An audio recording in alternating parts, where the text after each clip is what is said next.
খা খা খা খা খা খা, কত ফুচকা নিয়ে বসেছে দেখো। কে খাচ্ছে জানো? আমাদের বাড়িতে একজন আছে, ওই যে খাওয়ার মানুষ, ওই যে ভাইয়ের বউ, আমার সব ননদও থেকে খায়, বেশি খায়। আমার ননদও এই, খায়। আমরা কিন্তু ফুচকা এখনো খাই নেই, দেখো এত বড় থালাটা শেষ করেছে। আর এই একটা হচ্ছে হাত দেখাচ্ছি, মুখটা দেখাতে পারবো না, মুখটা খাও না, দেখাতে পারবো না। খাও না। আর আমি একটা খাচ্ছি, বেশি খাবো না। টানছো কি করতে? 50 টাকার পুরো নিয়ে আসতো। 50 টাকার না, যাই এই ভিডিও করবো, এটাতে উঠে গেছে, 50 টাকা নিয়ে এসি। এটা দেওয়া যাবে? হুম।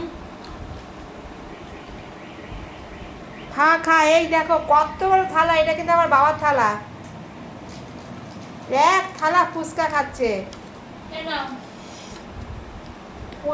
কার কেমন লাগলো ভিডিওটা লাইক কমেন্ট করো। দেখো কে কত ফুচকা খেতে পারে, কম্পিটিশন দিচ্ছে। দেখো আমি এখন নেইনি, এই একটা নিচ্ছি, শুধু ফুচকা খাবো। দেখো।